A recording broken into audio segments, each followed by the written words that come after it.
In this training session, we will learn to manage the call dashboard.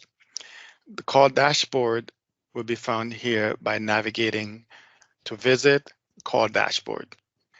When you click into the call dashboard, it will take you here, and the items that are here will be displayed daily. So when you first navigate to the call dashboard, each day the items here will reflect any discrepancies that would be on your dashboard. You will have a list, as in this particular example we don't have, but we're going to navigate to a different page where we can bring up some of the exceptions. On a given day, when you come in, it will display your current date. And if there are any discrepancies for that day, you'll see them here. So the discrepancies basically would be items that are not linked to a visit. So if you're utilizing schedules and there's a discrepancy where, for instance, we have an item would be called out of window, meaning that the caregiver clocked in and out too early on the shift, then that would fall on the dashboard because they clocked in earlier than the shift.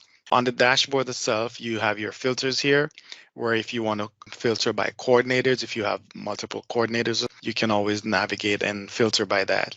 The advanced filters might be collapsed. If they are, you can just click on here on the advanced filters, and then this will open up. If you wanted to search by a particular caregiver or service provider, you'll be able to just search for that person for a particular date range. If you notice here, there are also filters by contract, and here you have all your different statuses. The statuses basically reflect what items that are utilized by the phone, so IVR, which would be the interactive voice response. As you navigate down, then you will see the other exceptions that would fall across all the different processes. So if you're utilizing a fob, the mobile app, or the IVR, which is a phone, all of these will reflect the same exception that you will see across the spectrum for all of those services. So duplicate call, out of window, all of this would apply to all your different processes. The statuses that will be below are reflective of the GPS or mobile app. So if you're using the mobile app, these statuses will reflect the different exceptions that you will see there. In order to, I'm just going to scroll back up. In order to navigate to a particular grouping, you can always select here, look for that particular exception, and then search, and that will give you all your exception for that grouping. For the time being, we're going to be able to just leave that. If you have all your caregivers configured and you're looking by a particular status, you can always send a message or communicate with your caregivers from that option. And also, if you wanted to get a report, view report will bring up a report for the different exceptions if you like to group them in that order. For this particular scenario, we're going to leave the exceptions here so I can give you an idea of what they are.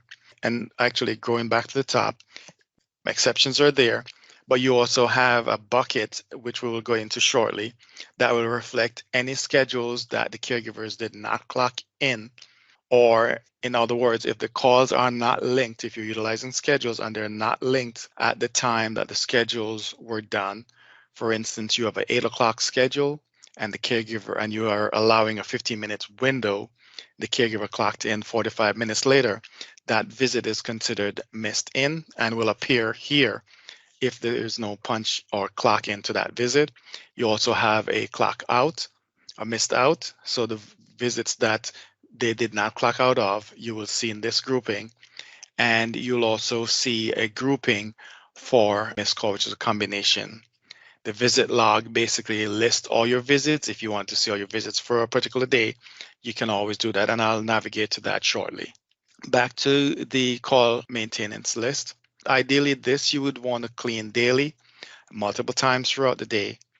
And by keeping on top of your exceptions, then at least it will narrow the discrepancies that you'll have later on as you do billing and payroll. So here, just to give you an idea, if you had a particular one where it's basically saying that there's no schedule, the system is trying to navigate and attach a visit or a call to that. And then here, wherever you see this item, you can edit your schedule, or you can go here, and this will take you into the visit, and you'll be able to link the call if there's a call there to link. And then from here, you'll be able to utilize the reason and then also action taken and link that call When you link that, then that item will fall off your dashboard. So that's how you would link a visit. Other things that you'll be able to do from here, if I go back to my main grouping here, I will be able to utilize same feature here, different caregiver. So the several edits you can do from here. If a different caregiver actually worked, you'll be able to click here and utilize the code that the caregiver entered here, save this and update this visit. You'll also be able to add a telephone number if a case will arrive where you have more than one telephone number on the patient's profile. You'll be able to edit that here and hit save, and this will update the profile. Also be able to touch or modify your schedule. If the schedule was actually 9, you can actually change this here and this will change it on the calendar on the patient's side. Several things you can do from here. Some of the items that I have here, for instance, will reflect like the mobile app. As we go through and we'll talk about the mobile app, we'll be able to see items that would reflect a caregiver clocking in at a location that is not listed as the patient's location. So if I click here on my date, I just want to isolate, and you can see you can sort by the different headers here on the system. So if I wanted to look, for instance, this would be a mobile item, and it'll tell you out of window. That means that the caregiver clocked in earlier or later than the scheduled time. With the mobile app, you will not be able to interact in this column. Instead, you'll be able to interact by utilizing the caregiver's name. And then here, if it was a situation where they clocked in earlier or later than the shift, you'll be able to simply come here, modify the schedule and link the call, or you could link the call from the dashboard if you have the icon to the right here for linking, which would be under this column. In this particular scenario, it's out of window, so basically earlier or later than the scheduled time. Situations with duplicate call basically means that there is a duplicate call, so there's 2 calls. The items you see here would be any task or duties that you're collecting, and if you interact by clicking on this, it will list the tasks that were collected on the clock out for the caregiver or service provider. Each of the items here, you'll be able to work depending on it by, again, utilizing the option for the status. But for most part, you will see the information. One of the heavier items that you will come across here would be GPS out of range. And basically, by clicking on the icon here, you'll be able to navigate on that particular visit. So when you click on that, it will bring up the information on that particular visit that would relate to where your caregiver is when they're clocking in or out. For your other buckets or areas, so you can see here, this would be your missed ins and all your visits that did not have a clock in or so. And again, this would be a situation where there's no call linked to the visit, so it might not truly be a situation where they did not clock in.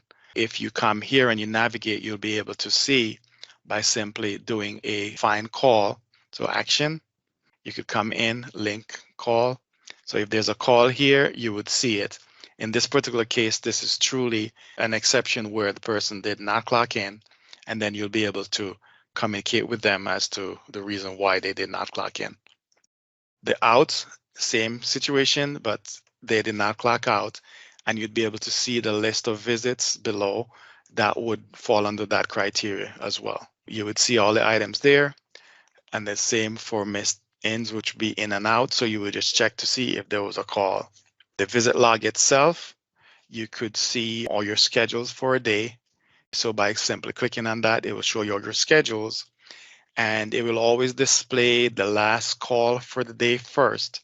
So your last visit for the day will show, but if you wanted to flip the order, if you click on the word schedule, it will change the order, and then you'll be able to see all the calls that came in during that day.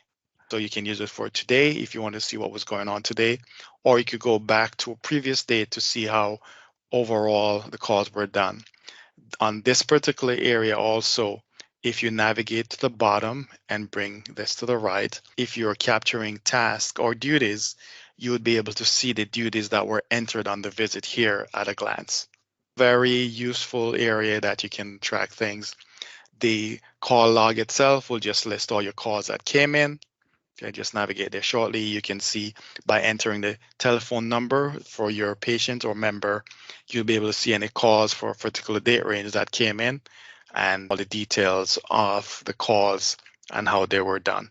Rejected call basically just shows you a bucket that would show you any calls that you rejected, and you'd be able to interact with those calls by either bringing them back and using them or simply putting them back into the maintenance bucket and then interacting with them there.